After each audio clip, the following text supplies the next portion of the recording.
it's okay, it's okay, it's okay. I'm a nice guy. Saludos, centinelas. Aquí es el multiverso revelado. Y hoy la verdad sale a la luz. ¿Sabes ese extraño silencio que sigue a una explosión? Eso es exactamente lo que está sucediendo ahora con Sony. De la nada, todos los proyectos del Aranaverso Live Action han sido archivados. Sin anuncios, sin explicaciones. Solo un vacío que grita bancarrota creativa. Y esta vez no es solo otro rumor de foro. Las fuentes más importantes de la industria lo han confirmado. Sony ha detenido todo. Y lo que parecía imposible comienza a tener sentido. La venta de los derechos de Spider-Man finalmente podría ocurrir.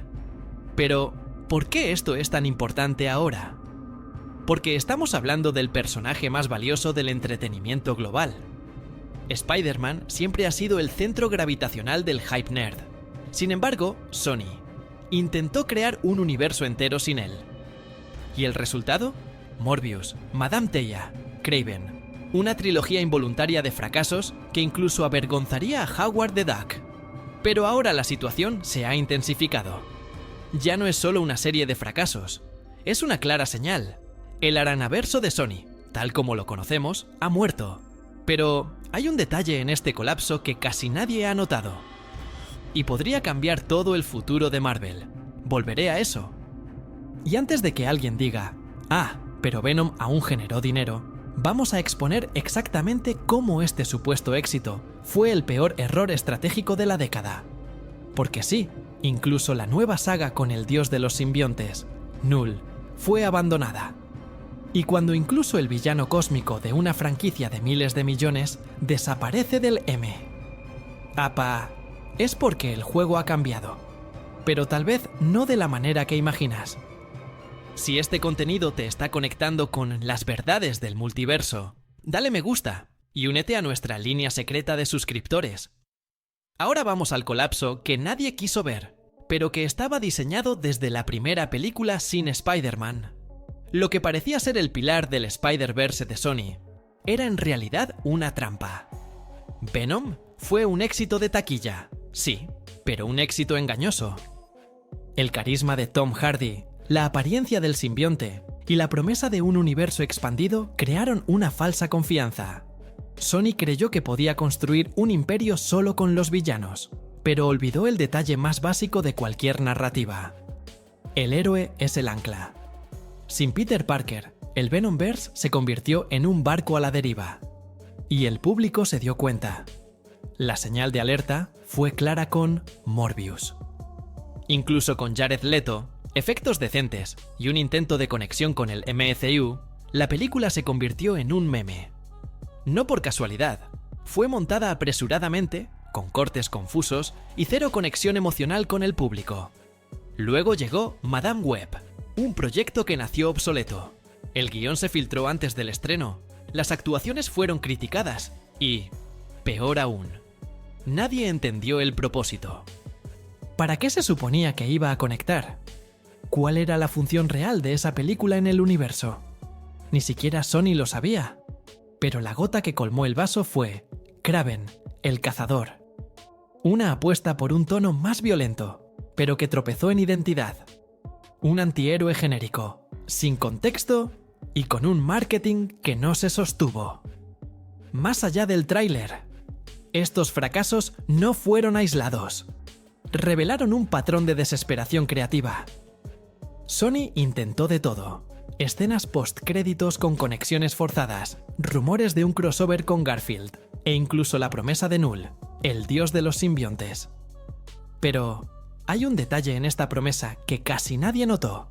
Solo tendría sentido si el universo tuviera un centro, y ese centro era Spider-Man.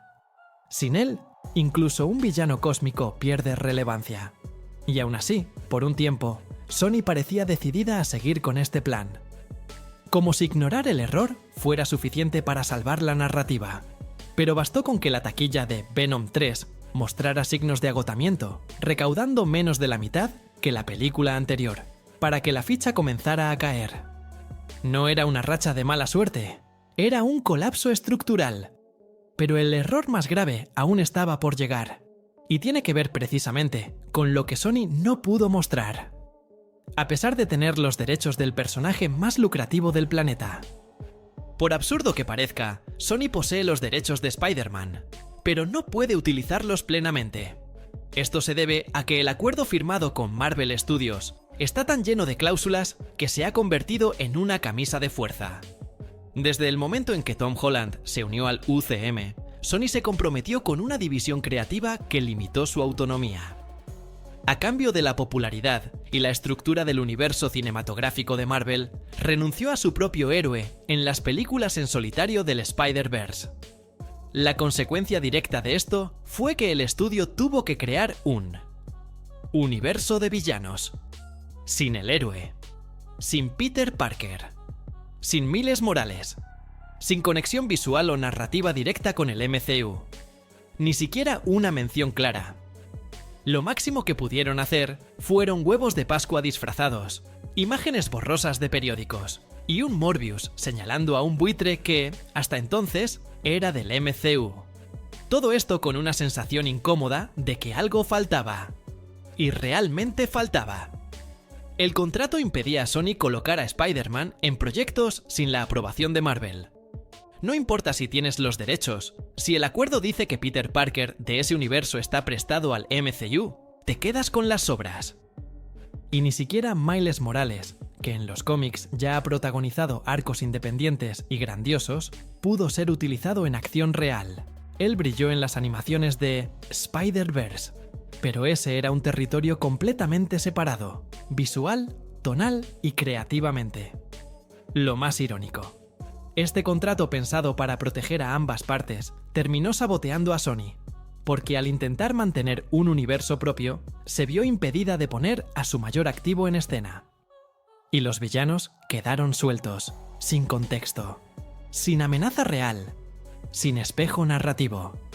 El Spider-Verse se convirtió en un reflejo vacío. Un mundo donde todos los villanos están activos, pero el héroe nunca existió.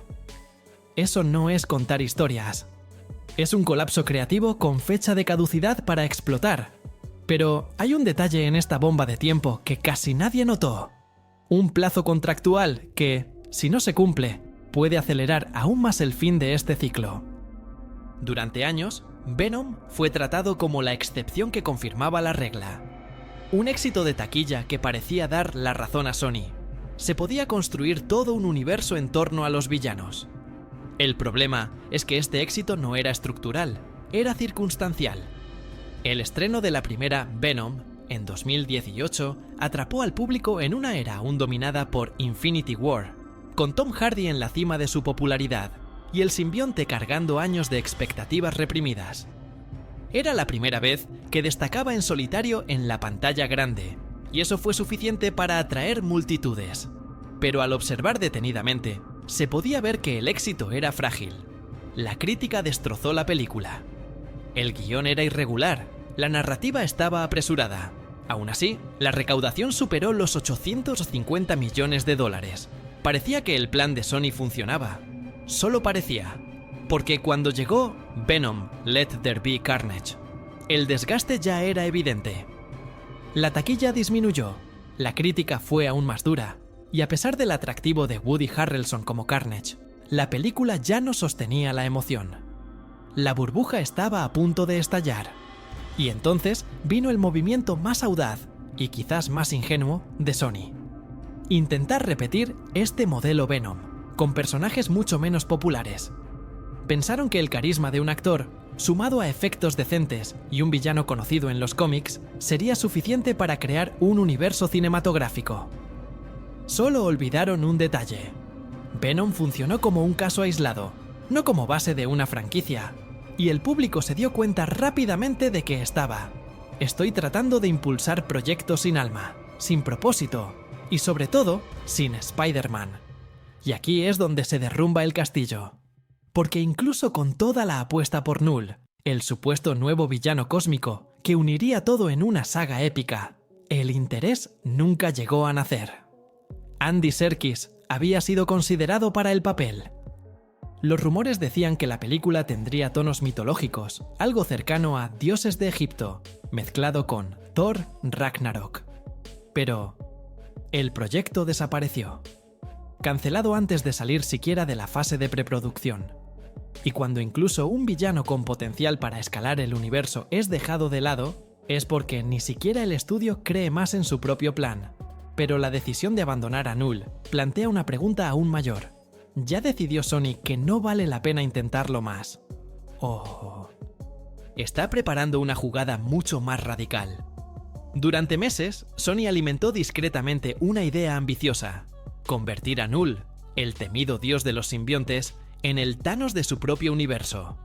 Un villano cósmico, ancestral, con raíces profundas en los cómics, introducido en Venom 3 a través de una escena post-créditos que sugería la llegada de algo mucho más grande.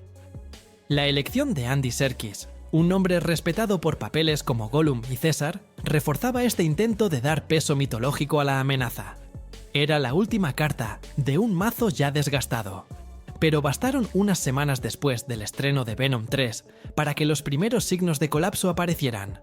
La taquilla decepcionante, incluso con un personaje consolidado como Eddie Brock, expuso la falta de interés del público. Y más que eso, reveló la fragilidad de un universo sin centro gravitacional. Sony incluso intentó, con todo su esfuerzo promocional, vender la idea de que Null sería el vínculo épico entre los villanos. Pero faltaba algo esencial: contexto emocional. En los cómics, Null aparece como una fuerza destructiva, con un impacto directo en el legado simbiótico de Spider-Man. Es él quien crea la Necrosword, que más tarde aparece en manos de Gore, el carnicero de los dioses en Thor: Love and Thunder. Null no es solo un villano, es un punto de origen, un catalizador del caos multiversal. Pero en el cine, su presencia aislada, sin una conexión real con Peter Parker o cualquier héroe significativo, sonaba vacía. Impresionante visualmente. Quizás. Relevante narrativamente. En absoluto. Y luego vino el golpe final. Según Daniel RPK, la fuente más confiable de los entresijos de la industria hoy en día, todos los proyectos del Spider-Verse de Sony han sido pausados o cancelados, incluyendo Null. Esto significa que incluso la apuesta más audaz ha sido descartada. No hubo comunicado oficial, ni intento de mantener el entusiasmo. El silencio de Sony sobre Null fue más revelador que cualquier tráiler. Porque cuando abandonas a tu villano cósmico, antes incluso de anunciarlo oficialmente, es porque el universo ya ha sido desactivado desde adentro. Pero hay una pieza en este tablero que aún puede moverse. Y se trata de una elección que parecía impensable hasta hace poco: vender los derechos de Spider-Man. ¿Será que no? ¿Está a punto de rendirse Sony? Con todos los proyectos suspendidos, Sony se encuentra ante un abismo creativo, y tal vez financiero. Surge la inevitable pregunta: ¿qué hacer con los derechos de Spider-Man cuando no se tiene al propio Spider-Man en manos? ¿Vender a Marvel? ¿Reiniciar todo con Miles Morales? ¿O insistir en un universo que el público ya ha rechazado 3 veces consecutivas? Técnicamente, Sony aún posee los derechos de Spider-Man para el cine, pero hay un detalle oculto en el contrato. Si no lanzan regularmente nuevas películas con el personaje, podrían perder esos derechos por inactividad. Esto explicaría la prisa por poner nuevos proyectos en marcha, incluso sin dirección. Pero con la última película animada de la trilogía Spider-Verse retrasada y sin una fecha concreta, el estudio corre el riesgo de chocar con cláusulas sensibles. Y si eso sucede, el margen de maniobra se reduce. La alternativa más lógica sería reiniciar todo. Un reinicio suave. Miles Morales en el centro, en un universo propio, separado del MCU. Y esto no sería forzado. Miles ya es un personaje consolidado, amado, con su propia trayectoria en los cómics, como Ultimate Fallout Nirgla 4 y Spider-Man de Bendis. Además, la aclamación de la animación Spider-Man, un nuevo universo, mostró que hay interés. Sony podría, finalmente, apostar por algo que el público quiere ver. Pero hay un problema. Este reinicio requeriría reescribir todo el universo construido hasta ahora. ¿Borrar a Venom? ¿Ignorar a Morbius? ¿Abandonar tramas dejadas en el aire? Incluso en 2 proyectos fallidos existen. están en el imaginario, aunque sea como una broma. Y esto genera ruido. Reiniciar con Miles sin establecer una nueva lógica sería un riesgo. Y tal vez por eso, la otra posibilidad está cobrando fuerza entre bastidores: vender los derechos de vuelta a Disney y Marvel. Un movimiento impensable hasta hace poco tiempo atrás, pero que ahora tiene sentido financiero. Pero antes de hablar sobre esta posible venta, hay una capa aún más profunda en esta historia. Involucra cifras absurdas, los entresijos de Hollywood y un factor emocional que ninguna hoja de cálculo puede calcular. Cuando se habla de la venta de los derechos de Spider-Man, es fácil imaginar una transacción multimillonaria entre gigantes. Pero lo que casi nadie entiende es el grado de complejidad de esta operación. Sony no solo posee los derechos de filmación, ha construido una dependencia económica sobre eso: juegos, animaciones, licencias, distribución. Spider-Man está entrelazado en varias capas de la estructura de Sony Pictures. Eliminar eso es como intentar quitar un órgano vital sin que el cuerpo entero colapse. Aún así, el momento nunca ha sido tan oportuno. Marvel Studios ya ha recuperado casi todo su portafolio: X-Men, Cuarteto, Daredevil. Solo falta Spider-Man para cerrar el ciclo. Y Disney, con su máquina de monetización, parques, merchandising, streaming, sabe que el regreso de Peter Parker a casa sería un evento global. Vender entradas sería el menor de los beneficios. La verdadera mina de oro está en el control total del personaje, en decisiones creativas libres y en nuevas fases del MCU, centradas en un Spider-Man maduro, emocionalmente desarrollado. Pero, ¿cuánto valdría eso? No hay consenso. Algunos analistas estiman algo entre 8 y 10.000 millones de dólares, considerando el potencial vitalicio del personaje. Otros dicen que no tiene precio, porque Spider-Man es, hoy en día, la marca de superhéroe más reconocida del planeta, incluso por delante de Batman y Superman, en algunas encuestas recientes. Esto sin mencionar el impacto cultural. Vender a Spider-Man sería más que un negocio, sería el fin de una era para Sony. Y aquí surge la duda: ¿tendría Sony el coraje de renunciar a su mayor joya, incluso estando acorralada? O peor aún, ¿estará considerando cambiar a Spider-Man por otra franquicia aún más ambiciosa? Porque existe un rumor que, si es real, cambia todo el panorama del entretenimiento. Mientras todos los ojos estaban puestos en el posible fin del Spider-Verse, un rumor pasó casi desapercibido, pero podría ser la clave de toda esta movilización. Hace algunas semanas, fuentes internas sugirieron que Sony estaría interesada en adquirir los derechos de DC Comics. Sí, has oído bien. La misma empresa que fracasó al intentar construir un universo con Morbius y Madame Web, ahora está considerando comprar el imperio de la Liga de la Justicia. Esta información, que surgió en los bastidores de consultoras financieras, parece absurda a primera vista, pero comienza a tener sentido cuando se cruza con los eventos recientes. Abandonar el Spider-Verse M. Mesmo que discretamente, poderia fazer parte de movimento estratégico maior. Vender o Spider-Man para a Disney e usar o capital para tentar algo novo com a DC. Afinal, com a reformulação completa do DCU nas mãos de James Gunn, existe uma janela rara e perigosa de oportunidade. Mas a pergunta que ninguém está fazendo é: por que pensa Sony que podría hacer con DC lo que falló con Spider-Man? La respuesta puede estar en la ilusión de control.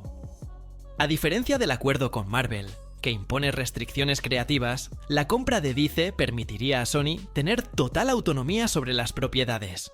Un Batman de Sony, un Superman a su manera, sin contrato de coproducción con otro estudio, pero también sin red de protección. Y si piensas que suena irresponsable, vale la pena recordar, esa misma lógica se aplicó al comienzo del Spider-Verse y llevó al colapso. La diferencia ahora es la escala del riesgo, porque DC no es solo una franquicia, es toda una mitología, con décadas de expectativas acumuladas y un fandom exigente. Si Sony se equivoca aquí, no habrá Venom o Miles Morales que lo salven. El futuro de Spider-Man, de DC, e incluso del equilibrio creativo entre estudios, depende de estas decisiones en las sombras. Pero si Sony realmente renuncia a Spider-Man, ¿significará esto el comienzo de una nueva era o el fin de otro intento fallido? Ahora quiero saber, ¿crees que Sony debería vender los derechos de Spider-Man a Marvel? ¿O todavía hay salvación con Miles Morales? ¿O un ¿Estás listo?